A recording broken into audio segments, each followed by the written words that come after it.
The Bold and the Beautiful, Lee Unleashed, Luna Attacked, and the Finnegan family faces a scandal that could destroy everything in the glittering chaos of Los Angeles, where family loyalty clashes daily with personal ambition and buried secrets. The Bold and the Beautiful takes a harrowing, dangerous turn.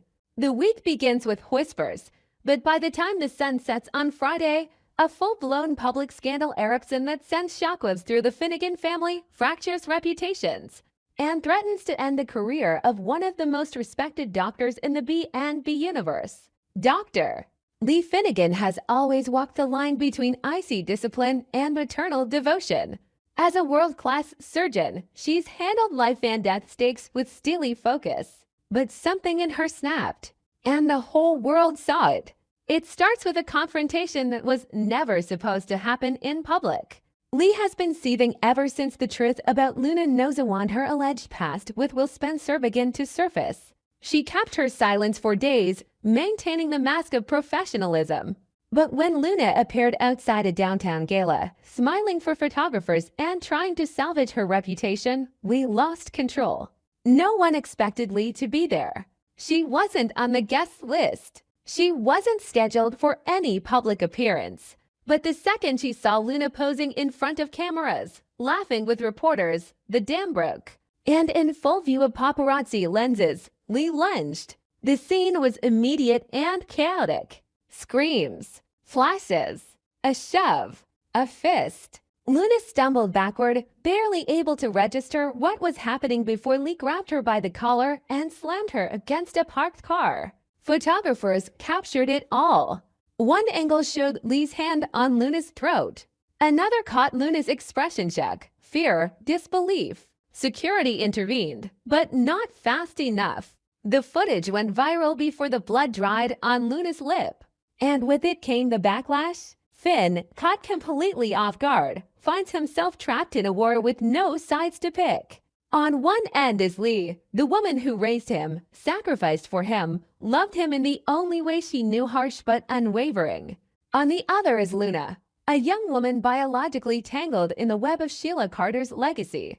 A woman Finn barely knows but can't ignore. And now she's a victim of a very public, very violent meltdown. The hospital acts swiftly. Memorial Los Angeles Medical Center opens a formal inquiry less than 24 hours after the incident. A committee of senior physicians, legal advisors, and board representatives convenes. Lee is placed on administrative leave, not suspended but under ethical investigation.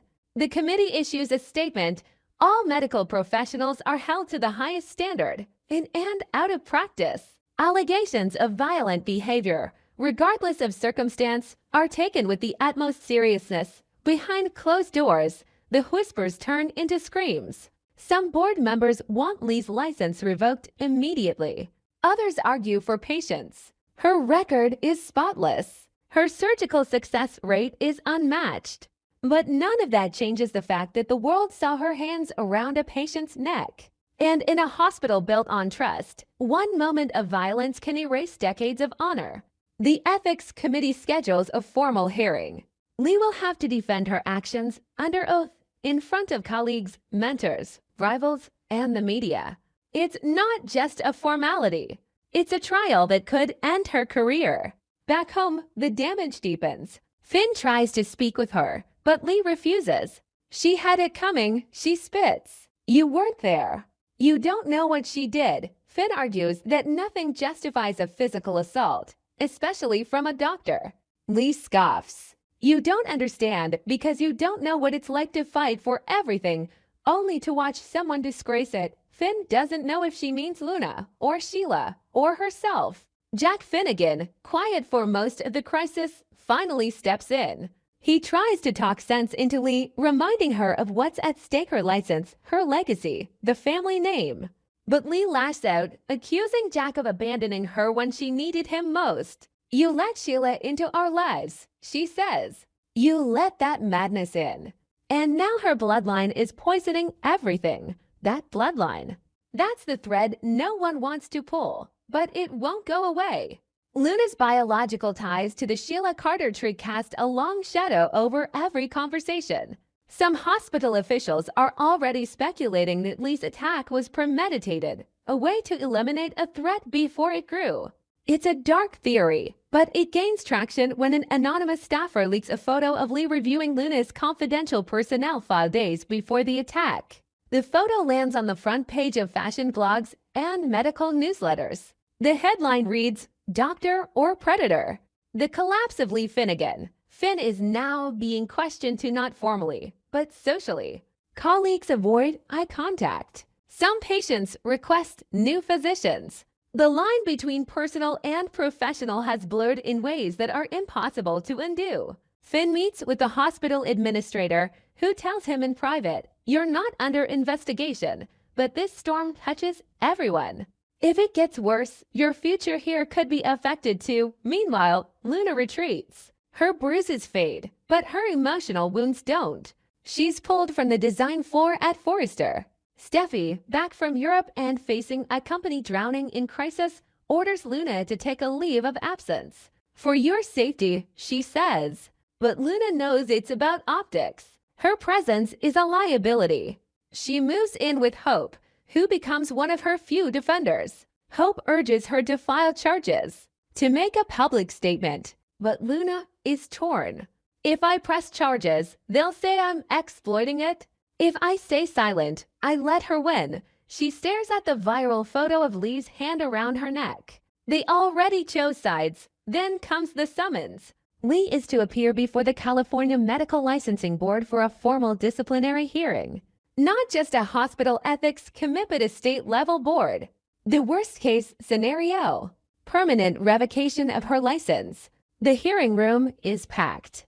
Lawyers, journalists, activists, former patients, hospital staff. The press camps outside. Signs wave, "Justice for Luna." And stand with Lee. Lee walks in without expression. Her legal team files for confidentiality, but the board rejects it. "This is a matter of public trust," they say. The hearing proceeds. They show the footage. They show the photos. They play the paparazzi video on a massive screen. Then the committee asks the question that breaks the room. "Dr. Finnegan, did you attack Ms. Nozawa because of her actions or because of who she is?" Lee hesitates, just long enough to be noticed. Then she says, both gasps ripple through the gallery. Her lawyer sinks in his seat. The board chair closes his folder. "We'll reconvene with a final decision in 72 hours. The fallout is immediate." Brooke condemns the attack on live TV. Steffi gives a measured statement to the press. Hope stands by Luna. Rich calls for calm, but no one is listening. And Finn, alone in his office, stares at two photos on his desk, one of Lee holding him as a child, the other Luna with a black eye and bruised cheek. He doesn't know which one he's supposed to protect anymore. The next day, Finn is called into the administrator's office again. This time, it's not a warning.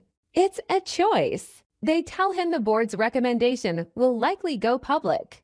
And when it does, anyone associated with Lee will come under scrutiny. They ask him to take a voluntary sabbatical to let the dust settle. Finn doesn't argue. He steps down. The Finnegan family is officially in freefall.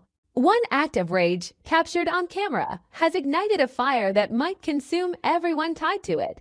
And as the bold and the beautiful barrels toward the next chapter of this devastating arc, one truth becomes clear.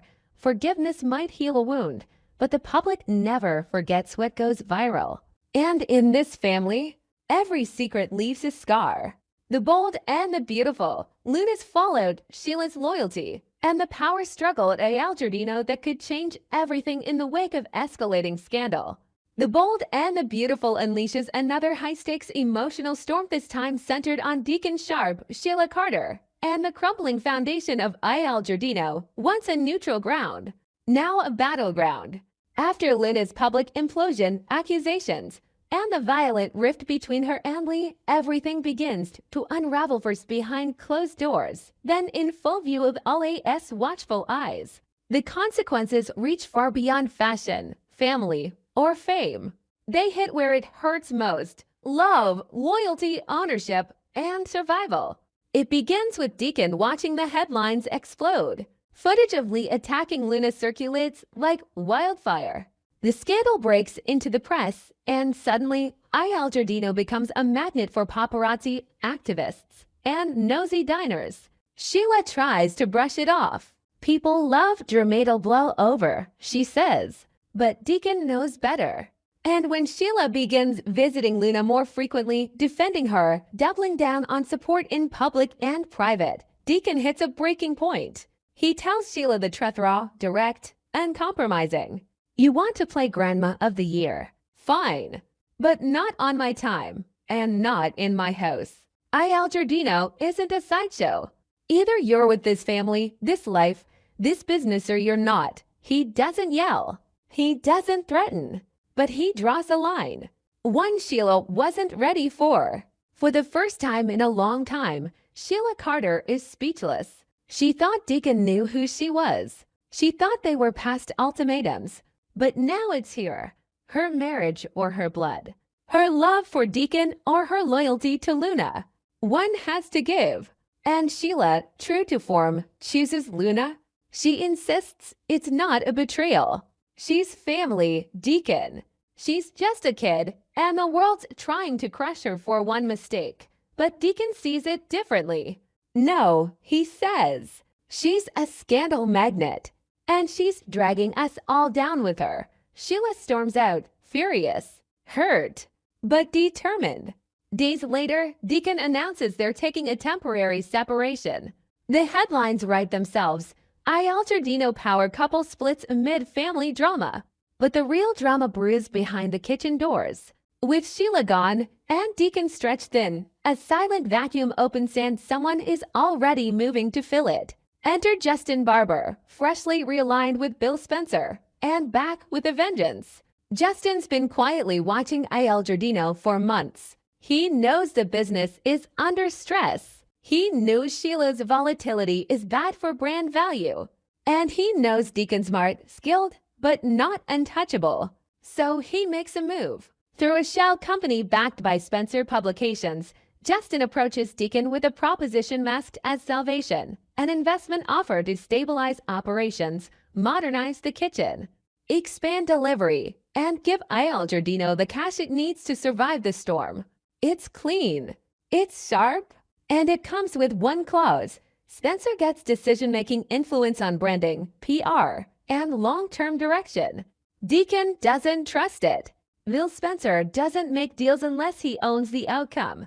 But Justin counters with numbers, rising costs, bad press, labor unrest. You think the business can ride out another week of scandal without help.